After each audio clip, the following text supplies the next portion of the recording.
Olá, gente peregrina. Olá, membros e membras do Clube de Membros da Tenda do Necromante. O que é pecado? Bem, vamos dividir a resposta em duas partes, considerando que estamos tratando da tradição judaico-cristã. Vamos deixar claro que, dentro do espectro judaico-cristão, há inúmeras fractais, frações, pedaços, miçangas que se arrebentaram do cordão do tronco principal e que desdobram esses conceitos em uma infinidade de desdobramentos menores. Não é uma apresentação sistemática de todas as compreensões de pecado dessa tradição. É uma visão geral, bastante útil para a compreensão média do evangélico brasileiro e do católico brasileiro. Como tudo, absolutamente tudo na Bíblia, a gente tem que separar o período pré-exílico do período pós-exílico. Assista aos vídeos sobre o que é cativeiro babilônico, o que é pós-exílio, o que é pré-exílio, caso você tenha dificuldade com esses conceitos. No período pré-exílio, não existe o estado de pecado. Isso não existe. No período pré-exílio, vigora uma compreensão da religião não moral. Então, a religião não determinava pecado ou virtude. A religião era um espaço para o escambo com o mundo divino. A colheita, os filhos, a saúde, o interesse médio de uma pessoa média da população, que é para isso que serve a religião, para satisfazer, no ponto de vista mágico, as necessidades fundamentais da vida: saúde, trabalho, família, amor, casa, comida. Quem determinava o que se podia e o que não se podia fazer era o direito consuetudinário, a tradição do direito, que era regida pela população, na representatividade dos anciãos. Não era um direito divino, não existia direito divino no período pré-exílico. Não existe Torá no período pré-exílico, não existe direito divino no período pré-exílico. Os deuses não determinam o que você pode e não pode fazer no período pré-exílico. Quem determina isso é o direito consuetudinário, que é um direito padrão em toda a bacia do Mediterrâneo, em todo o crescente fértil, com pequenas variações aqui e ali. Se você caminhasse por todo o território norte da África, corredor sírio-palestinense, Turquia, Mesopotâmia, você encontraria poucas variações do direito tradicional. No período pós-exílico, mas não imediatamente, porque no período imediatamente pós-exílico ainda seria um projeto real. Durante todo o século VI, o sacerdote não manda nada. Quem manda é a classe dominante, controlada pelo rei, pela família real. No século V, os sacerdotes chegam ao poder, autorizados pela Pérsia, evidentemente, que é o império da época. E aí eles vão inventar a teologia de que o sangue puerperal, o sangue do parto, é imundo, logo as mulheres são imundas e os homens são imundos. Eles inventam o estado de pecado. Isso desassocia o pecado de uma ação. Pecado não é mais o que você faz. Pecado caracteriza o que você é. Um exemplo disso, Lucas 2. Leia o Evangelho, lá você lerá que Maria dá à luz a Jesus ela espera que Jesus complete 8 dias, porque na lei puerperal de Levíticos 18, todo menino que nascer é imundo por 7 dias. Esse menino não fez nada.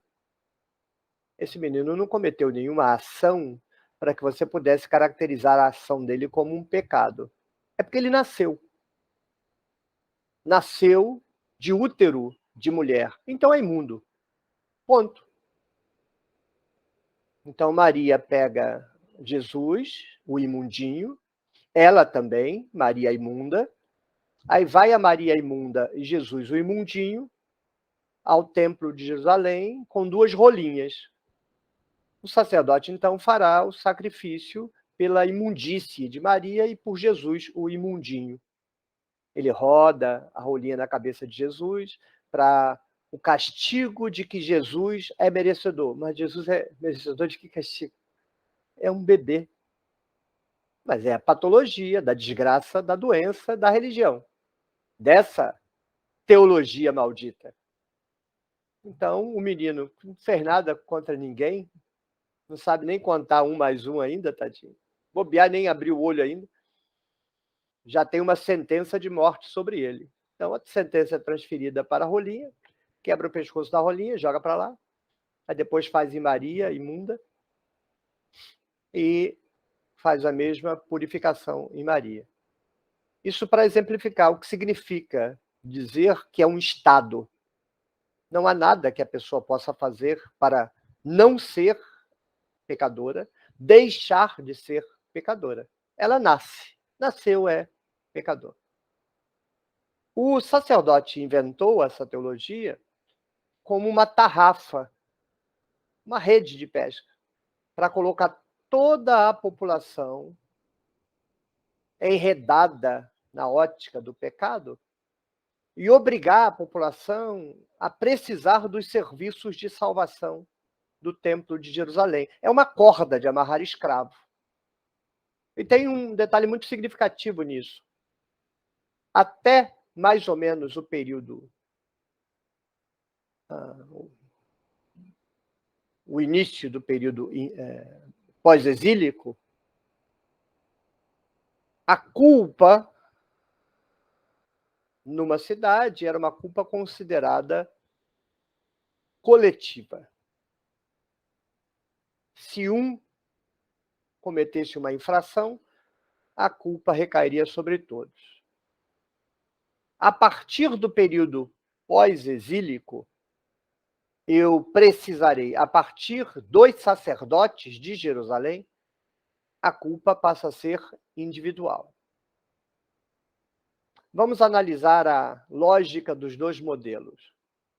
A lógica do primeiro modelo era para que fosse responsabilidade de toda a vila, de toda a cidade, a preservação dos costumes. Se a cidade como um todo tolerar a infração por parte de um dos seus membros de um costume da cidade, toda a cidade será culpada. Então, todo mundo zelará para que todo mundo cumpra as normas, as tradições, as obrigações, as leis, as imposições, as injunções. Como tem se interpretado, ou ingenuamente, ou muito sacripantamente, a culpa individual? Não, é porque é uma questão de subjetividade. Não é justo, como se houvesse alguma justiça na porcaria da doutrina do Templo de Jerusalém. Não é justo que a culpa seja de todo mundo. Se o indivíduo cometeu pecado, ele então que pague. Então é muito mais justa. Não, não tem nada de mais justo a transformação da culpa coletiva em culpa individual. Não no contexto em que ela se deu e nas razões pelas quais ela se deu. As razões são as seguintes. O Templo de Jerusalém transforma todo mundo em pecador. Todo mundo. Até os nenéns recém-nascidos. Agora terão que vir a Jerusalém fazer o sacrifício. Tudo bem, a cidade manda um representante, já que a culpa é coletiva, vai um morador da cidade e faz o sacrifício pela cidade. Você acha que o Templo de Jerusalém vai querer isso? Não. Se tem 200 pessoas naquela cidade, 200 pessoas terão que vir ao sacrifício. Não, mas a culpa é coletiva. Não é mais. A culpa é individual. Agora terá que vir todo mundo, cada um. E a mãe traga o neném e faça 2 sacrifícios, por ela e pelo neném. Que justiça nisso? A culpa se tornou individual para que a quantidade de sacrifícios no Templo de Jerusalém fosse muito maior do que se a culpa fosse coletiva. É cálculo. É perversidade teológica e cálculo político-financeiro. Pois bem, essa miséria dessa doutrina, essa porcaria dessa doutrina, vai ser transmitida pelas correntes de transmissão do judaísmo, vai chegar em Paulo, vai chegar em Agostinho, vai chegar no aparelho cristão. Aí 2 formas de lidar com isso serão desenvolvidas. Primeiro, uma forma que é mitológica, tanto quanto a própria fórmula do pecado. O pecado do Templo de Jerusalém, que todo mundo é pecador, isso é mito, isso é mentira, isso não existe. Esquece isso. Se livra dessa porcaria aí, que isso é sujeira, isso é lixo. Esquece isso. Não tem nada de nascer pecador, nada. Tudo invenção, tudo conversa fiada. Mas vamos entrar dentro da conversa fiada e vamos ver como essa conversa fiada foi tratada.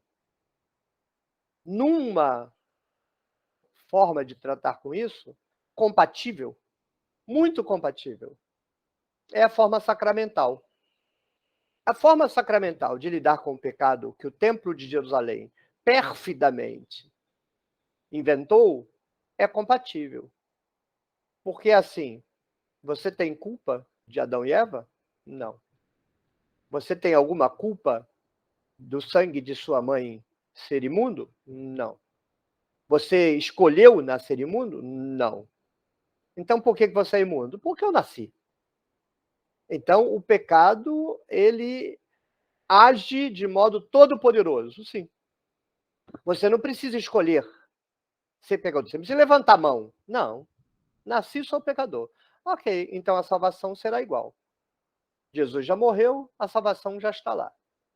Só precisa ela te alcançar. Assim como o pecado te alcançou porque você nasceu, a salvação tem que te alcançar. E como ela te alcançará? Desde que você passe pelos sacramentos.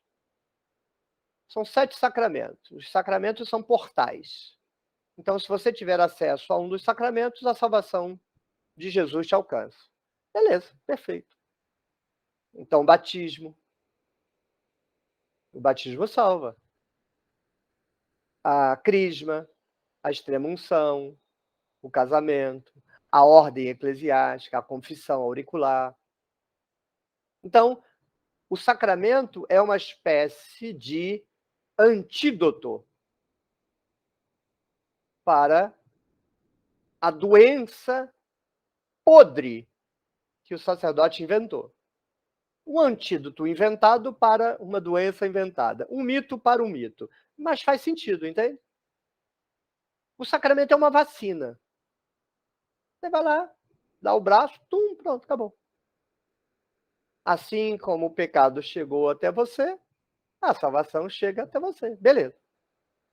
Mas aí depois inventaram um negócio esquisitíssimo, ridículo, muito ridículo. Triste, patético. Que é assim, o pecado te atingiu sem você levantar a mão, sem você escolher, sem você querer. O pecado é poderosíssimo. Aí o Filho de Deus é executado pelo próprio Pai, mas a salvação não atinge você, não. Só se você levantar a mão assim, eu quero. Faz sentido isso? Não faz sentido nenhum. Porque faz da salvação algo inferior, em termos de eficiência, ao pecado de Adão. Adão, um bonequinho de barro, é muito mais eficiente no trabalho dele do que Jesus. Porque a salvação de Jesus não atinge você. Você escolheu ser pecador? Não. Então por que você precisa escolher ser salvo? Conversa fiada. É conversa fiada para uma conversa fiada, porque o pecado do Templo de Jerusalém é conversa fiada, é mito, não vale um centavo furado essa porcaria. E a conversa fiada da salvação, porque não combina. Não faz sentido nenhum. Se você não opta pelo pecado, por que você precisa optar pela salvação? Uma vez que Cristo morreu, você está salvo, pronto. Não precisa nem saber. Porque, veja bem, um teólogo fundamentalista, sem neurônio desses daí, se descobrirem uma galáxia onde tem marciano, ele não vai dizer que esse marciano é pecador, porque vai dizer. O marciano nem sabe que é pecador, e o infeliz do teólogo já vai meter um carimbo de pecador no marciano, na mulher do marciano, no filho do marciano, no cachorro do marciano, no papagaio do marciano, na lombriga do filho do marciano. Porque ou gente que gosta de chamar os outros de pecador é teólogo. Ou que desgraça de criatura é essa? Então, se o pecado atinge até quem a gente ainda vai descobrir no futuro, por que a salvação? É porque o protestante é um mercador, ele é um vendedor. Ele tem que ir lá vender a bugiganga dele. É teologia de comerciante, teologia de capitalista, teologia de gente que quer lucrar com a porcaria que está vendendo. A teologia católica, a cristã, a universal, antes dessa dissidência ridícula aí, é algo que, pelo menos, é compatível com a reflexão do pecado. Inventou-se uma solução equivalente à invenção do mal. Agora, a invenção evangélico-protestante, a protestante clássica é sacramental. Então, vamos deixar claro aqui, né? Estamos falando da solução sacramental para o pecado e dessa solução ridícula, comerciante, subjetiva, humanista, Blair, vou ali vomitar e já volto, que se inventou para a noção de pecado. Agora, como nós aqui da tenda lidamos com a noção de pecado? Ao inferno. Para os quintos dos infernos, e antes que alguém venha encher meu saco falando que são os quintais do inferno, vá você também para os quintais do inferno. Então, para os quintos dos infernos, noção de pecado teológico. Vá a noção de pecado, quem vende a porcaria da noção de pecado, só vamos livrar aqueles que estão presos por esta infâmia que é a noção de pecado. É uma infâmia. É uma gaiola de prender camundongo. Então, jogue isso no lixo, não vale nada. Devemos voltar àquela situação pré-exílica, onde a noção de certo ou errado derivava das relações sociais e das relações de convivência. A vila decide, em função do direito tradicional, o que é bom e o que é ruim para nós, o que nós queremos e o que nós não queremos. Então esquece essa porcaria dessa doutrina de pecado, joga isso na lata do lixo. E vamos construir uma relação fraterna em que o errado é tudo aquilo que machuque uma pessoa. Não machuca, não é pecado. Não, se não machuca ninguém, não é pecado. Não importa o que seja. Deixa essa gente teológica, textilique, moralista, no quinto dos infernos. Deixa tudo sentar no colo do Satanás. Não machuca ninguém. Não está ferindo ninguém. Não está violando ninguém, violentando ninguém. Não é pecado. E dane-se quem quiser e tiver que se danar. Até o próximo vídeo. Ah, mas não esqueça, você acha que eu ia esquecer? Como é que eu vou esquecer? Se a quantidade de likes fosse igual a de inscritos, se os comentários fossem igual a de inscritos, se todo mundo tivesse clicado no sininho, mas só 33% clicaram, acima da média do YouTube, mas ainda assim, 33%. Então, se você está por aqui, inscreva-se, curta os vídeos, comente os vídeos, compartilhe os vídeos, clique no sininho, todas as notificações. E se você considerar que está se beneficiando do canal, considere retribuir esse benefício tornando-se membro. É um valor básico. Há peregrinos que disseram irrisório. Então, não vejo justificativa para você não se tornar membro, a não ser aquelas pessoas que, de fato, vivem numa condição financeira muito fragilizada. Mas a esmagadora maioria das pessoas tem um pequeno resíduo de sobra, e o valor básico da assinatura de membro do canal é muito baixinho, muito baixinho. Então, considere com seriedade tornar-se membro, porque mesmo que seja um valor muito baixinho, se muita gente assinar o valor muito baixinho, deixa para o canal de ser um valor muito baixinho. Tchau, tchau. Agora sim, até o próximo vídeo.